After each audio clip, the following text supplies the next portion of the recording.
Okay, dear students, we are learning how can we make a balanced chemical equation. Dear students, you very well know that we can make a balanced chemical equation by hit and trial method. We can take more example. Suppose I am having nitrogen. When it reacts with hydrogen, it forms ammonia. You know what is the formula of ammonia? NH3. Very good. So here you can see these are two reactants, nitrogen and hydrogen, and one product, that is ammonia. So here in left hand side, nitrogen, how many atom? 2 atom. Hydrogen, how many atom? 2 atom. And in right hand side you see nitrogen, how many atom? 1 atom. Hydrogen, how many atom? 3 atom. So you can see this is not a balanced chemical reaction. This is skeletal reaction. ये unbalanced reaction है, तो इसलिए हमें इसको balance करना है. और इसको हम कैसे बैलेंस करेंगे? और वो मेथड है hit and trial method. Hit and trial method से हम इसको बैलेंस करेंगे. तो हमें पहले ये देखना होगा कि हमें किसी भी कंपाउंड को बीच में से उसको फॉर्मूले को हमें टच नहीं करना है, उसको हमें डिस्टर्ब नहीं करना है. Suppose if I am writing here ammonia, that means 1 molecule of ammonia. If I am writing here 2NH3, that means 2 molecule of ammonia. तो ऐसा लिखने पर केवल क्वांटिटी में डिफरेंस होता है. ये 1 molecule है और ये 2 molecule है. I can write here like this also, 5NH3, that means 5 molecule of ammonia. Ammonia same compound है, केवल उसकी क्वांटिटी बढ़ती जा रही है. तो हमें केवल क्वांटिटी बढ़ानी है, हमें बीच में फॉर्मूला चेंज नहीं करना है. हम ऐसे नहीं लिख सकते N2H5, या हम ऐसे नहीं लिख सकते NH5. This is wrong. We cannot do this. We can only raise the quantity, and this method is called heat and trial method. अगर मैं इसकी क्वांटिटी यहाँ पे बढ़ाता हूँ, अमोनिया, अगर मैं इसको 2 molecule करता हूँ, तो आप देख सकते हो बच्चों, 2 molecule करने से नाइट्रोजन कितना हो गया? 2 atom. तो here nitrogen 2 atom, here also 2 atom. तो नाइट्रोजन क्या हो गया? नाइट्रोजन बैलेंस हो गया. लेकिन हाइड्रोजन क्या हो गया? जब हमने इसको डबल किया तो हाइड्रोजन हो गए 6. लेकिन यहाँ पर कितने हैं हाइड्रोजन के? 2. तो यहाँ पे भी हमें क्या करना पड़ेगा? ट्रिपल करना पड़ेगा. तो ट्रिपल करने के लिए हम यहाँ क्या करेंगे? 3H2. तो this method is called hit and trial method. We can take more example. इसी तरह से हम और भी बहुत सारे एग्जाम्पल ले सकते हैं. जैसे जब हम पोटेशियम क्लोराइड को हीट करते हैं, गर्म करते हैं, तो पोटेशियम क्लोराइड और ऑक्सीजन में कन्वर्ट हो जाता है. You know what is the formula of potassium chloride? It is KClO3. Very good, KClO3. जब हम इसको हीट करेंगे, हीट का हम सिंबल लिख सकते हैं. जब हम हीट करेंगे तो ये पोटेशियम क्लोराइड और ऑक्सीजन में कन्वर्ट हो जाता है. ठीक है, एक पोटेशियम क्लोराइड लेंगे, हम इसको हीट करेंगे तो ये क्या होगा?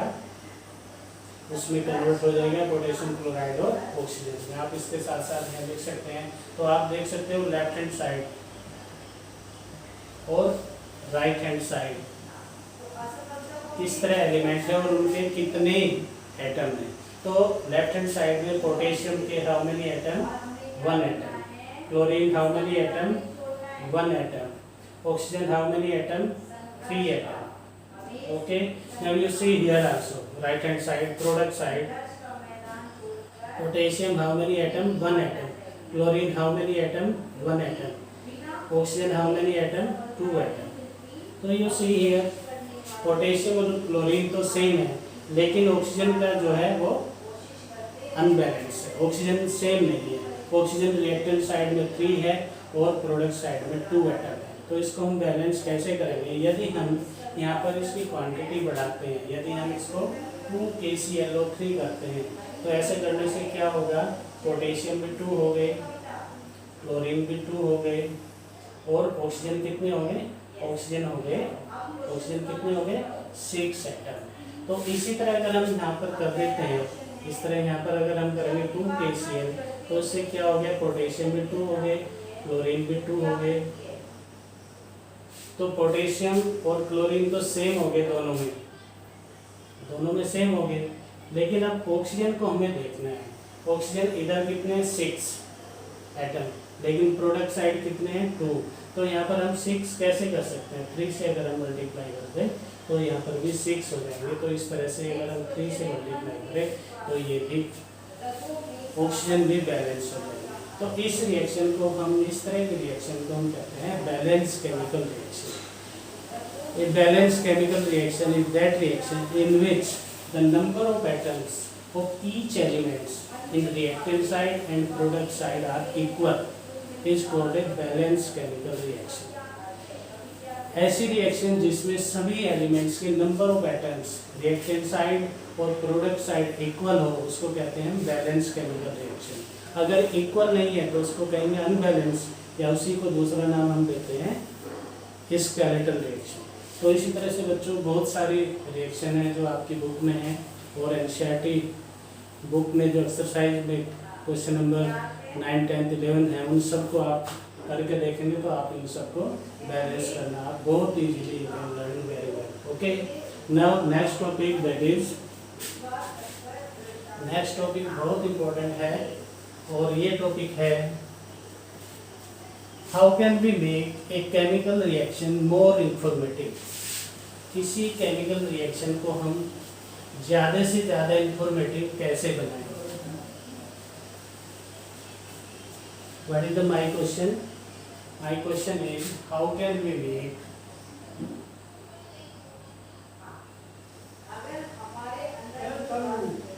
a chemical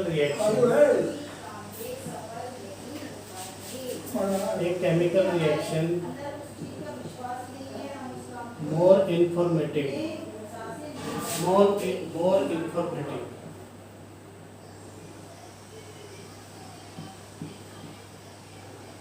एक केमिकल रिएक्शन को हम ज़्यादा से ज़्यादा इंफॉर्मेटिव कैसे बनाएं, किस तरह से हम एक केमिकल रिएक्शन को ज़्यादा से ज़्यादा इंफॉर्मेटिव हम बना सकते हैं।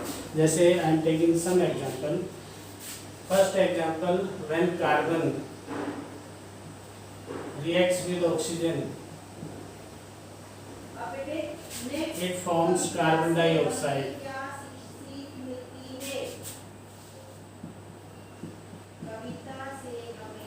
दूसरा हम एग्जांपल ले सकते हैं,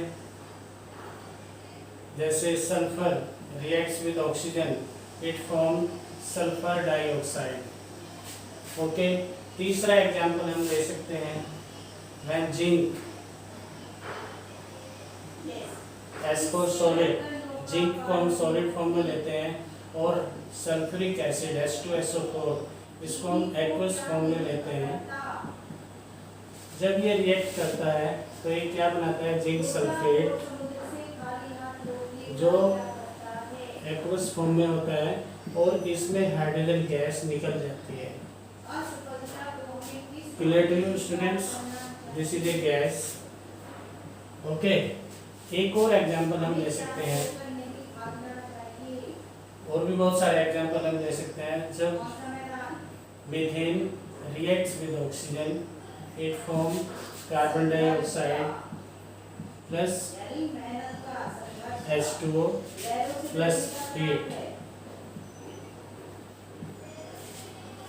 ओके, और भी हम बहुत सारे एग्जांपल हम ले सकते हैं, जैसे नाइट्रोजन क्या है, गैस है, हाइड्रोजन से जब रिएक्ट करेगी, हाइड्रोजन भी एक गैस है, ये क्या बनाएगा, ये बनाएगा अमोनिया। इसको मैं बैलेंस करके लिख रहा हूँ, ये बनाएगा अमोनिया। तो अमोनिया भी क्या है, गैस है। ओके, अब ये कितने टेम्परेचर पे होता है, ये टेम्परेचर पे होता है 450 से 500 डिग्री सेल्सियस। ओके, और किसकी प्रेजेंस में होता है, ये होता है जो कैटलिस्ट होते हैं आयरन और मोलिब्डेनम। इनमें से आप कोई से भी आप दो ले सकते हैं, या तो आयरन ले सकते हैं या मोलिब्डेनम ले सकते हैं। और इस ये होता है एटमॉस्फेरिक प्रेशर 200 से 900 एटमॉस्फेरिक प्रेशर।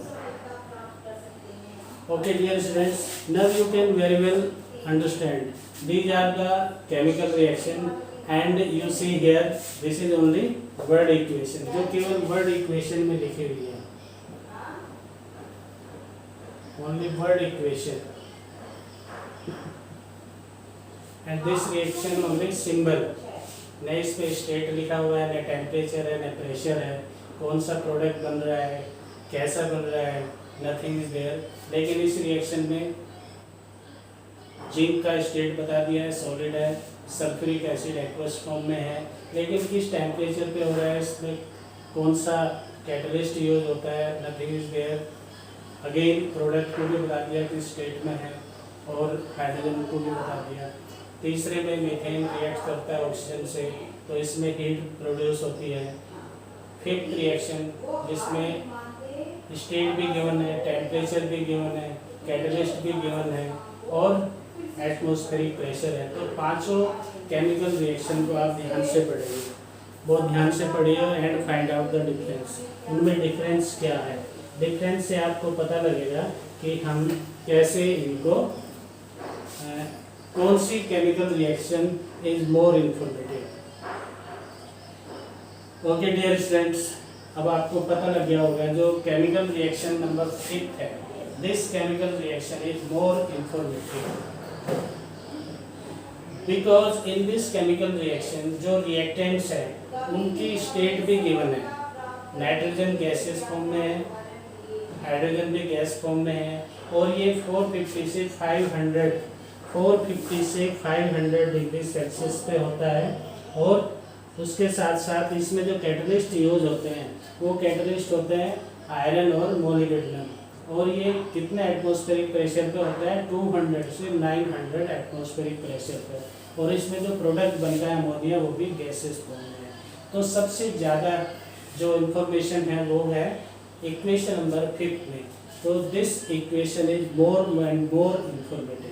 तो हमें क्या क्या चीज़ों का ध्यान रखना है। सबसे पहले हम लेते हैं बाय राइटिंग स्टेट। हम स्टेट लिखकर एक ऐसी केमिकल रिएक्शन जिसमें स्टेट्स, रिएक्टेंट्स और प्रोडक्ट दोनों भी गिवन है, तो हम कहेंगे that reaction is more informative. Solid के लिए हम क्या लिखेंगे, for solid we write S. For liquid, liquid के लिए हम क्या लिखेंगे, L. For gas we write only G. For aqueous, aqueous आप समझते ही हो, एक्वस जब हम किसी भी सब्सटेंस के अंदर थोड़ा सा पानी ऐड कर देते हैं तो उसको हम एक्वस फॉर्म में बोलते हैं। ठीक है, तो इस तरह से अगर हम किसी भी रिएक्टेंट्स और प्रोडक्ट की अगर हमें उसकी स्टेट का पता है तो that reaction will be more and more informative. Okay, आगे उसके बाद चलते हैं। अगर टेम्परेचर भी गिवन है, by writing temperature,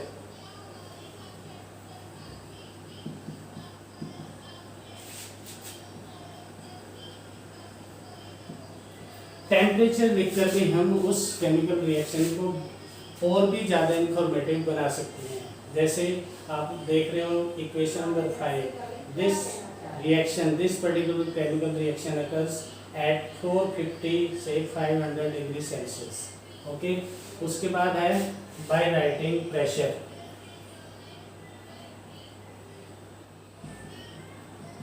by writing atmospheric pressure.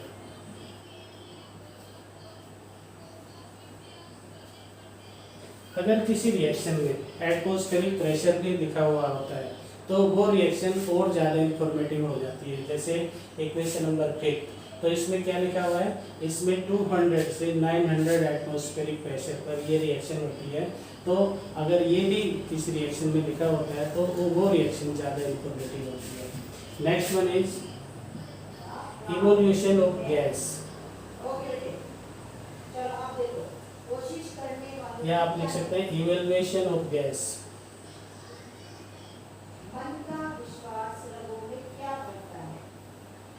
अगर किसी रिएक्शन में गैस बनती है और वो सिस्टम से बाहर निकल जाती है, तो आप देख सकते हैं जैसे जिंक जब सल्फ्यूरिक एसिड से रिएक्ट करता है तो जिंक सल्फेट एक्वस फॉर्म में बनता है और हाइड्रोजन गैस निकलती है। तो इसका एरो ऊपर की ओर है, ऊपर की ओर का मतलब है गैस का बाहर निकलना, तो मतलब इस रिएक्शन में गैस का इवोल्यूशन हो रहा है। तो इससे भी हमें पता लगता है कि वो केमिकल रिएक्शन ज़्यादा इंफॉर्मेटिव होगी। उसके बाद है, अगर हम कैटलिस्ट को भी लिखा रहता है बाय राइटिंग कैटलिस्ट,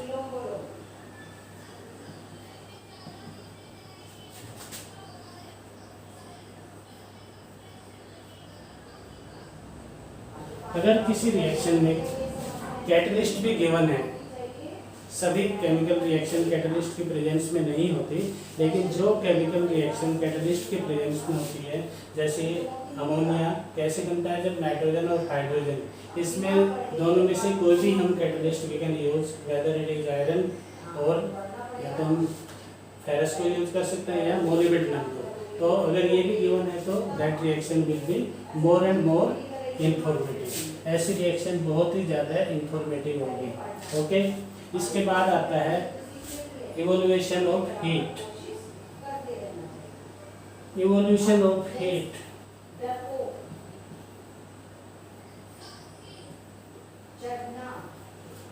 जिस रिएक्शन में, मतलब ऐसी रिएक्शन जो एक्सोथर्मिक है, जिसमें हीट का निकल रहा है, जैसे जब मीथेन ऑक्सीजन से रिएक्शन करता है तो कार्बन डाइऑक्साइड गैस बनती है, तो इसको हम ऊपर की ओर एरो करके बता सकते हैं। जिस रिएक्शन में हीट निकलती है, हीट का इवोल्यूशन होता है, तो ऐसी रिएक्शन को भी हम एरो को ऊपर की ओर, अगर गैस के पास है तो दैट मीन्स हीट जो है वो नहीं निकल रही, गैस बाहर निकल रही है। अगर वो गैस को छोड़ के किसी और कंपाउंड के साथ है तो दैट मीन्स हीट का इवोल्यूशन होता है। तो ये जो सिंबल है, ये सिंबल किसका है, हीट का इवोल्यूशन होगा। तो I am repeating again, by writing symbols, symbol हम लिखकर, और बाय राइटिंग स्टेट्स, स्टेट लिखकर हम उसको ज़्यादा इंफॉर्मेटिव बना सकते हैं। By writing temperature, by writing atmospheric pressure, by writing evolution of gas, जिसका सिंबल ऊपर की ओर होता है, और अगर हीट इवोल्यूशन हो रही है तो वो गैस को छोड़कर किसी और कंपाउंड के साथ एरो ऊपर की ओर होगा, और बाय राइटिंग कैटलिस्ट। इसके बाद एक और बहुत इंपॉर्टेंट है, बाय शोइंग प्रेसिपिटेट। प्रेसिपिटेट को भी हम शो कर सकते हैं। प्रेसिपिटेट हम कैसे शो करेंगे, जैसे I am taking one example,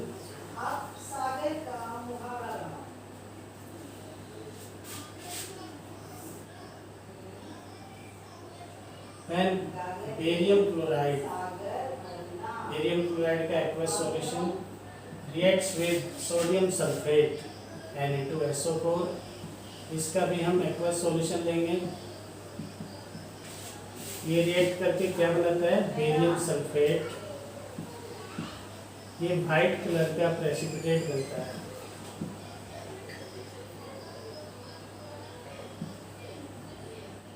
white colour का प्रेसिपिटेट, तो इसका एरो नीचे की ओर होगा। अगर एरो ऊपर की ओर है तो गैस या हीट निकलती है, अगर एरो नीचे की ओर है तो प्रेसिपिटेट बनता है। और क्या बनता है, 2NaCl। 2NaCl क्या है, ये एक्वस फॉर्म में होगा सोडियम क्लोराइड। सो सेवंथ को हम और लिख सकते हैं, बाय शोइंग